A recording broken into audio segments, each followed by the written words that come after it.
I want to win this race so bad, you have no idea.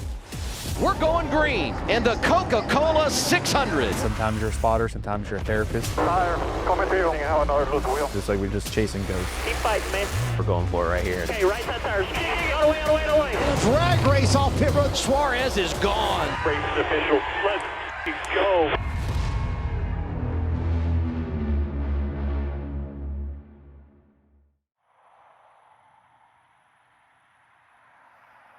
Listen, to me, the Coca-Cola 600 is hands down the coolest race of the year. And it's for many different reasons. One, it's not just a race, it's Memorial Day weekend. And we get to remember all the men and women that are serving or have served this amazing country. That's number one. Number two, I don't get to spend a lot of time with my family. And this is the one weekend that actually every year, I have friends and family coming from Mexico, and I enjoy a lot. Honestly, I want to win this race so bad, you have no idea. I want that vintage Coca-Cola cooler so bad, and I know that this team is capable of winning races, so hopefully we can give these guys a good fight. There is plenty of emotion in the NASCAR community this weekend. On Thursday, we lost one of the all-time greats, Kyle Busch. Tonight, we honor his legacy. And on this Memorial Day weekend, we pay tribute to those who made the ultimate sacrifice for our country. We race, we remember. As we execute pace laps tonight, we form the missing man formation to honor Kyle Busch. Thank you so much, boys, for all your hard work, dedication. This weekend is definitely special, many different ways. Love you guys. Let's have some fun. Pace car coming to pit road. Pace car's off here. We're going green in the Coca-Cola 600. It's a marathon, it's a very long race. And we started the race well. I felt like we were pretty strong. But then we had a lot of adversity. Every race is different. And sometimes you're a spotter, sometimes you're a therapist in the middle of the race. If you listen to the radio, we were in a therapy session. Daniel wasn't having a great race. We had a lot of issues, and I thought with the start of the race, we looked like we had a really good car. We heard on the radio about being patient. It's a great thing to say, but these drivers are wired to go and go right away. We saw a big move out of the 7 back in the field. 2 inside here. 2 in, tight. Clear off. Keep your momentum, The Coke 600, we had a pretty good race car, and then the first pit cycle we actually had a loose wheel and had to come back down pit road and put us kind of behind the 8 ball, lost a lap. Tire, coming to you. Get for man, good catch. Got a car coming to pit road here, the 7, Suarez. The only good news for the 7 is it's early. If this was in the final stage, it's going to be really hard to come back. He's easily going to go a lap down. As you see on the top, the leader's now into turn 1. All good, we'll recover. Long night ahead, bro. You're ahead of the 78 in Lucky Dog spot. Run coming from out back is 5 back, all clear. We were able to fight back and get the lucky dog to end that first stage, and I was really happy with our car's pace.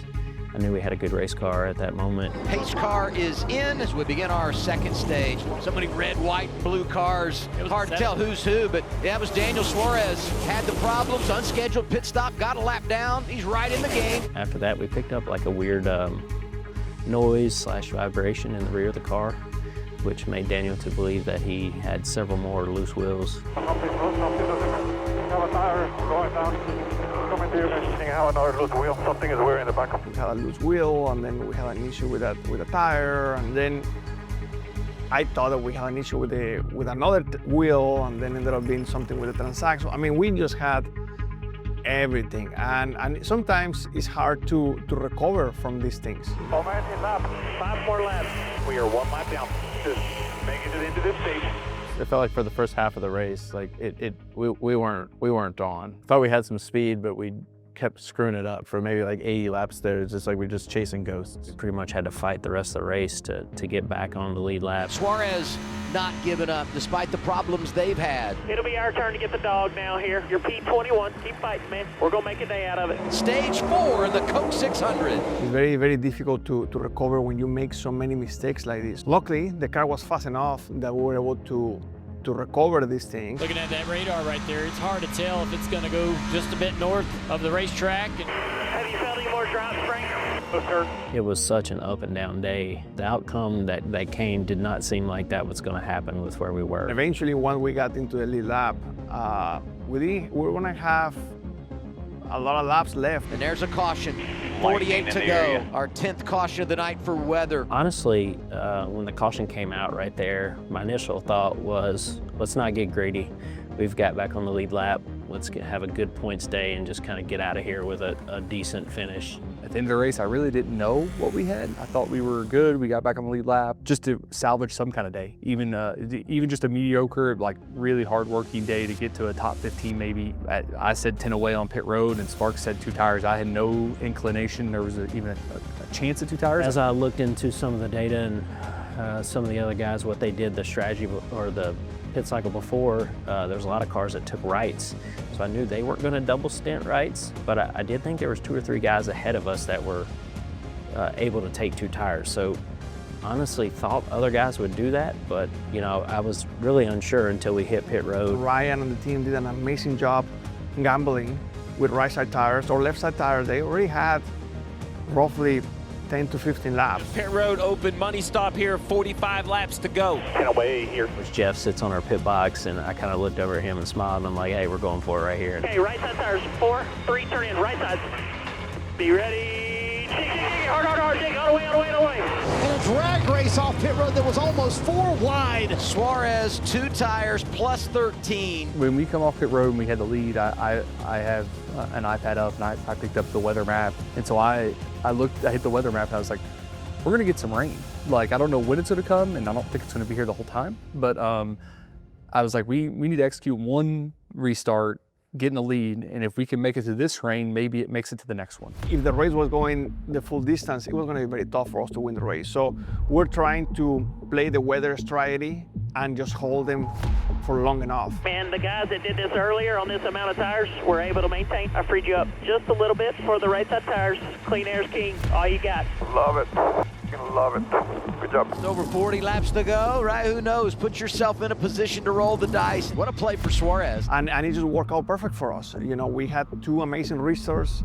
I work out, you know, things work out very good with my Chevy teammate. I normally, in a situation like that, would go down and talk to the spotter, the 5 of Larson. I didn't there because I didn't want to get too many game plans in Daniel's mind. He had to execute what was best for him. You control your speed to the box and everything, and when you fire, all on you. He had to trust that Larson was going to push him, and they had to just get out and get on. We needed to get out and get on our way. Restart, 41 to go. Good launch. Your health is better. Your health is on. Big shove, 7 jumps out front from the inside lane. The last 2 restarts, Daniel did an amazing job, and I think it's just a testament to the work he puts in each and every week. That's how you do it right there. Bell all over the backside of Suarez. Oh, yellow for rain. And here comes Hamilton's the caution waves. And now some raindrops. You heard it on the radio. It's been dancing all around us. I got it is raining. The timing of the cautions couldn't happen at a better time, so we definitely had some fortunate things go our way, but I really give a lot of credit to him on the restarts. I think a genius call by Ryan Sparks that puts them in this position. Executing restarts.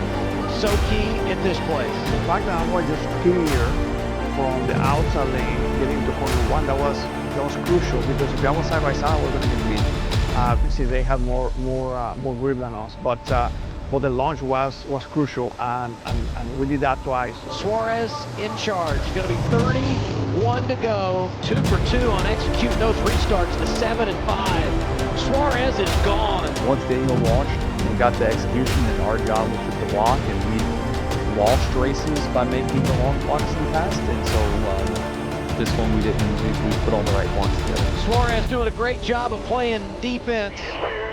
Driving here. Bouncing back out. Really good work. I'll tell you, Suarez racing for his life. Coming back, waiting the roof. We are waiting. Coming up here for this time. I'll stay out here with you as long as I can. Now let's think about what they're probably thinking. And as hard as it's rained and you've lost the track, it's completely soaked. If it stopped right now, you've got an hour and a half of work to do. Oh, man, it's not stopped in this camera. I mean, it's pouring right here over the 7 car. We've all been around it long enough where it's like the energy isn't that we're leading the race, right? The energy became where it was like, you saw the radar, you saw that the caution lights kept coming back on, you know, and you're just like, man, is this our night? You can see like it's starting to get the makings of a special, you know, ending, and it did. And I'm gonna, there's gonna be a lot of comments. Oh, The man. race is official. Daniel Suarez wins the Coca-Cola 600. What a tribute to Kyle Busch. Race official. Let's go.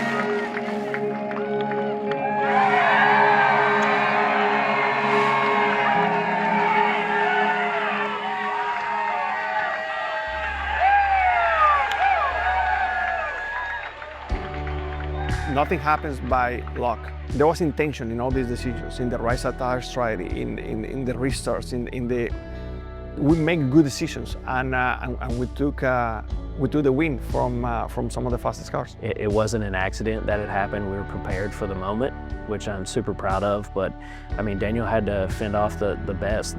Some studs up there, the guys that have led the whole race. The excitement of putting a race together, I was super pumped for Daniel, and I'm even happier for Ryan Sparks because of how long Ryan has worked so hard to do this and to get his first win. Execution matters. Certainly when you're in that position, and spotter in that moment is like, you have to be super precise, give them the right information. Your driver needs to trust you, and when you have everything on the line at that moment, that's where it pays off. Listen, this is a team effort, 100%. I'm here, I'm the one that is doing the interviews, I'm the one that is taking the pictures and all these things, but I wouldn't be able to be here if it wasn't for the almost 200 people that work extremely hard to make Spire Motorsports. So I just feel very blessed to be the one that gets to drive these fast race cars, and I guess to have these kind of opportunities, because when you see the car, when you see the trophy, when you see the pictures and videos, it's like going back in time. It's like drinking a little bit of the Coca-Cola of that moment and remembering all these different things, and it's amazing. That's why I work so hard for these moments. This race has been always very special to me, but this specific one, there were a lot of emotions, with Kyle, everything that happened during the week, during the weekend. It was tough, it was tough to control the roller coaster of emotions. So to be able to win this one for Kyle, and to have the car, the trophy here in the old KBM building is quite special and very, very remarkable. It's crazy how things work out sometimes. Daniel is, he's in the perfect place for him. That's what it appears to me. I think a lot of people say, man, I'll do whatever it takes, right? I'll do whatever it takes to win. I'll do whatever it takes to be a part of an organization. This is a kid that has legit had to learn English, leave his home country, go race like in the East Series and the ARCA Series, and trucks, and then obviously Xfinity and everything. And a lot of guys say it, not a lot of guys do it. I think that's the biggest thing I always take away from Daniel. And I think, I think we all saw it on Sunday. I would love to stay here, and I would love that, we have a 3-week break and we continue to enjoy this moment, but it's time to flip the page, right? And it's going to stay in the history books, and we have to go for the next task. The top of the mountain is always the beginning of the next one, and we made it to the top of the mountain in the Coca-Cola 600, but right now we have to reset and try to do it again.